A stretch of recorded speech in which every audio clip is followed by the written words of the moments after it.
বিতৰ্কিত আজাদ চৌধুৰীক লৈ পুনৰ উত্তপ্ত যোৰহাট পৌৰসভাৰ কাৰ্যালয়। আজি কিছুদিনৰ পূৰ্বে আজাদ চৌধুৰী নামৰ ব্যক্তিজনৰ বিৰুদ্ধে সন্দেহযুক্ত ব্যক্তি বুলি অভিযোগ আনি বীৰ লাচিত সেনাই উত্তপ্ত কৰি তুলিছিল যোৰহাট। আৰু আজাদ চৌধুৰীয়ে বেদখল কৰি থকা ঘৰ মাটি উচ্ছেদ কৰিবলৈ বাধ্য হৈছিল যোৰহাট প্ৰশাসন। আজি পুনৰ আজাদ চৌধুৰীয়ে যোৰহাট পৌৰসভাৰ ঠিকা আবণ্টন পোৱাৰ পাছতে বীৰ লাচিত সেনাই যোৰহাট পৌৰসভাত উত্তপ্ত পৰিস্থিতিৰ সৃষ্টি কৰে। যোৰহাটৰ পৰা অনুপম বৰাৰ ৰিপৰ্ট, পোহৰ লাইভ 8।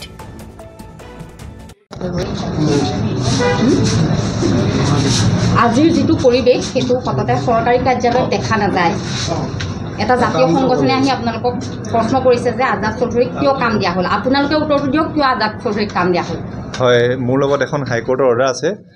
অৰ্ডাৰ মানে আমি যেতিয়া তেখেতক কাম আবণ্টন নিদিবৰ কাৰণে তেখেতৰ কণ্ট্ৰেক্টৰ লাইচেঞ্চটো কেঞ্চেল কৰিছিলোঁ, তেতিয়া ইয়াত লিখিছিলে যে কি কাৰণে কৰিছিলোঁ বুলি তেখেতলোকে বিচাৰিছিলে। তেতিয়া আমি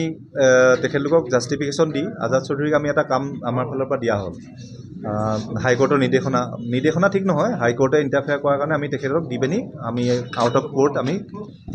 বস্তুটো মানে আমি যিটো নিয়মত হয় সেইটো কৰিবলৈ টেণ্ডাৰ। কিন্তু এতিয়া কথা হ'ল, এতিয়া আমি বাইদেউৰ লগত আমি আলোচনা কৰিছোঁ আমাৰ বৰ্ডৰ লগত। আমি এতিয়া সদ্যহতে তেখেতৰ কামটো আমি পূৰ্ণ পৰ্যায়ৰ বাইদেউ এটা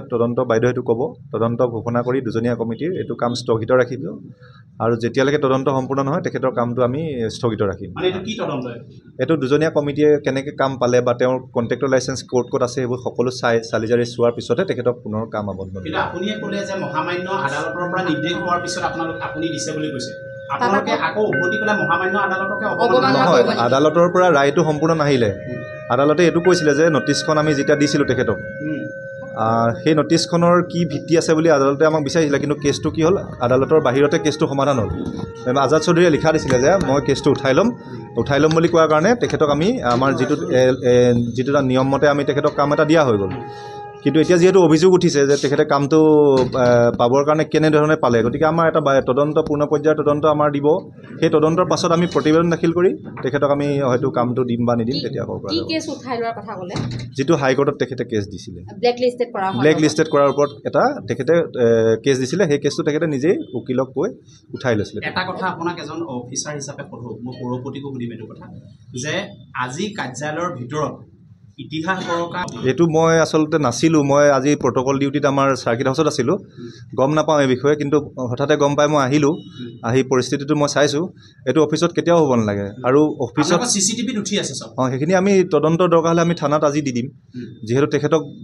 যদি কোনোবাই বেয়া ব্যৱহাৰ কৰিছে সেইটোও চাব লাগিব, বা তেখেতে অফিচত আহি কিয় ঘূৰি ফুৰে য'ত ত'ত, পাৰ্মিশ্যন লৈ সোমাব লাগে অফিচত। আজাদ চৌধুৰীৰ ভুল নাই নে? তেখেতৰো ভুল মই নাই বুলি নকওঁ, বিকজ তেখেতে আহি অফিচত সদায় পাৰ্মিশ্যন লৈ সোমাব লাগে। তেখেতে যেনেকৈ আমি চেয়াৰপাৰ্চনৰ ৰুমত সোমাওঁতে বা ইউ ৰুমত সোমাওঁতে বা আমাৰ বিভিন্ন ধৰণৰ ফাইলবোৰ চাওঁতে তেখেতে অনুমতি লৈয়ে ল'ব লাগে। এইটো অবাধ অহা যোৱাটো তেখেতৰো ভাল হোৱা নাই। কিন্তু এনেকুৱা নাই, তেনেকুৱা আমাৰ অফিচত অবাধ দখল কোনেও কৰিব নোৱাৰে। আজি যিটো অবাঞ্ছিত পৰিস্থিতি হৈছে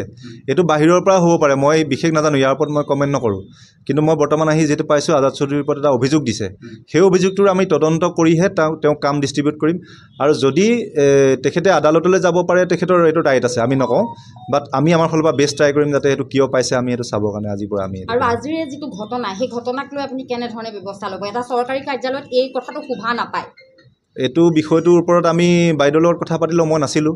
যদি তেওঁ কিবা বেয়া ব্যৱহাৰ কৰিছে বা কি ধৰণৰ পৰিস্থিতি হৈছে, ফুটেজ যদি আছে দিয়ক, আমি ডেফিনেটলি আইনৰ সহায় লৈ ব্যৱস্থা ল'ব লাগিব। কাৰণ পৌৰসভাখন আপুনিয়ে কৈছে 1901 চনৰ পৌৰসভা। আজি এজন মানুহে পৌৰসভাটো বেয়া কৰিব নোৱাৰে। গতিকে পৌৰসভাৰ ওপৰত যদি তেওঁলোকে কিবা বেয়া ব্যৱহাৰ কৰে তেতিয়াহ'লে আমি তাৰ ওপৰত একশ্যন ল'বলৈ বাধ্য। আপুনি অফিচটোৰ আপুনি মুৰব্বী, আপুনি এজন চৰকাৰী বিষয়া, আপোনাৰ অধীনতেই সকলো আছে, বাইদেউ আছে। আমাৰ একো হোৱা নাই, অকল আজাদ চৌধুৰী নামৰ মানুহজনৰ কথাটোৱে আমাৰ এতিয়া আহিছে। পৌৰসভাৰ ওপৰত বিভিন্ন অভিযোগ থাকে, কিন্তু এই বিষয়টো অলপ স্পৰ্শকাতৰ বিষয়। আমি যিহেতু তেওঁৰ এভিকশ্যন কৰি আহিছোঁ, এভিকশ্যনৰ এগেইনষ্টত থকা হোল্ডিং নাম্বাৰটোৰ এগেইনষ্টত থকা আমি কণ্ট্ৰেক্টৰ লাইচেঞ্চ কেঞ্চেলো কৰিছোঁ। সেইটো আপোনালোকে এটা ভাল সিদ্ধান্ত বুলি ক'ব পাৰে, যিহেতু আমি ইলিগেল কাম আমি হ'বলৈ নিদিওঁ। তাৰপিছত তেখেতৰ আৰু এটা ঘৰৰ এগেইনষ্টত তেখেতে আমাৰ ইয়াত কণ্ট্ৰেক্টৰ লাইচেঞ্চ বিচাৰিছিলে, সেইটো আমি তেখেতৰ পাৰ্মিশ্যন নাই বুলি আমি সেইটো দিয়া নাই। থাৰ্ড টাইম তেখেতে মাকৰ নামত কণ্ট্ৰেক্টৰ লাইচেঞ্চ এখন লৈ মই কৈ দিছোঁ কথাটো যে কণ্টেক্ট লাইচেঞ্চ লৈ তেখেতে এইটো কাম আমাৰ এতিয়া এপ্লাই কৰিছে গতিকে আমি সেই বস্তুটো আমি তদন্ত কৰিম যদি মাকৰ নামত আপুনি ইতিমধ্যে কৈছে মাকৰ নামত যদি আজাদ চৌধুৰীয়ে ঠিকাটো লৈছিলে মাকৰ নামত লোৱা নাই কণ্টেক্টৰ লাইচেঞ্চখন মাকৰ নামত মানে মাকৰ হোল্ডিং নাম্বাৰটো দি তেওঁৰ নামত লৈছে ইমান অভিযুক্তৰে অভিযুক্ত আজাদ চৌধুৰীক কিয় ইয়াত প্ৰৱেশ নিষিদ্ধ কৰা নাই নাই তেনেকৈ আমি নিষিদ্ধ কৰিব নোৱাৰোঁ আচলতে কাৰণ তেওঁক এতিয়া যিটো থানাত অভিযোগ দিয়া আছে বাংলাদেশী বুলি কেছ এটা দিয়া আছে প্লাছ আমি আমাৰ ফালৰ পৰাও দিছিলোঁ যে আমি তেখেতে কিবা ফল্ছ ডকুমেণ্টছ দিছে বুলি কেছ চলি আছে যেতিয়ালৈকে কেছ প্ৰমাণিত নহয় তেতিয়ালৈকেতো আমি তেওঁলোকক হেৰি কৰিব নোৱাৰোঁ ইয়াত নাহিব বুলি ক'ব নোৱাৰোঁ কিন্তু তেখেতৰ এটা ভুল থাকিব পাৰে মই যিটো আপোনালোকক কৈছোঁ যে অফিচত সোমাইছে ক'ৰবাত গৈছে নগৈছে এইটো এটা অনুমতি লোৱাৰ প্ৰয়োজন আছে নিৰ্দিষ্ট সময়তহে তেখেত আহিব লাগে ধৰক আমি টেণ্ডাৰৰ কাৰণে কণ্টেক্টক মাতিছোঁ সেইটো সময়ত আহিব লাগে আৰু এইটো আমাৰ বাইদেৱে এটা ভাল ব্যৱস্থা কৰিছিলে আমাৰ ৰেজিষ্টাৰবিলাকত ধুনীয়াকৈ চহী কৰি মানুহখিনি অহাৰ ব্যৱস্থা কৰিছিলে কিমান টাইমত আহিছে মানুহ কিমান টাইমত ওলাই যায় প্লাছ আমাৰ CC কেমেৰা আছে আৰু আমি অনুশাসনমূলক ব্যৱস্থা লৈছোঁ গোটেই আমি ডিপাৰ্টমেণ্টেই গোটেই চেঞ্জ কৰি দিছোঁ ইটোৰ পৰা সিটোলৈ চব বদলি কৰিছোঁ আজি অলপ দিনৰ আগতে আৰু এতিয়া আপোনালোকে পৌৰসভাখন অকণমান গতিশীল দেখিছে গতিকে টুকুলাইখন চাফা কৰা এইবিলাক ধৰণৰ কাম কৰিছোঁ অভিযোগ বিভিন্ন থাকে মই নকওঁ সেইটো নাই বুলি বাট আমি আমাৰ ফালৰ পৰা বেষ্ট ট্ৰাই কৰিছোঁ আৰু মানুহজনক নোসোমাবলৈ আমি ক'ব নোৱাৰোঁ ডাইৰেক্টলি আপুনিও জানে এইটো কথা সেইটোৱে আৰু আপোনালোকক বাইদেৱে তদন্তৰ বিষয়ে যদি কিবা কয় বাইদেৱে কৰিছিল যে ঘৰ ভাঙিলে টেণ্ডাৰ দিয়ে সেইটো আমি অফিচিয়েল এটা প্ৰচেছ থাকে মই যদি আজি অফিচিয়েল ভুল এখন কৰোঁ তেতিয়াহ'লে হাইকোৰ্টে মোলৈ নটিচ পঠাব যে মই জগৰীয়া হৈ যাম এতিয়া আমি তেখেতৰ যিটো ঘৰ আমি ভাঙি দিয়া হ'ল তাৰ কাৰণে তেখেতে আমাৰ এটা ওপৰত কেছ কৰিছে যে 10 লাখ টকা আমি কম্পেনচেশ্যন তেওঁক দিব লাগিব চ' সেইটো আমি ষ্ট্ৰং এটা এফিডেভিট নিদিলে আমি হাৰি যাম চ' ইয়াৰো এটা প্ৰচেছ থাকে যে আমি কণ্টেক্টৰ লাইচেঞ্চখন কিয় আমি কেঞ্চেল কৰিছোঁ এইটোতো আমাৰ এটা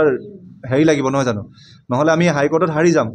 গতিকে সেইকাৰণে আমি এইটো বস্তুটো কি হয় অকণমান ভাবি ল'বলগীয়া হয় প্ৰচেছটো কৰোঁতে আমি পটককৈ কিছুমান নটিচ দি দিলে আমাৰো ভুল হৈ যায়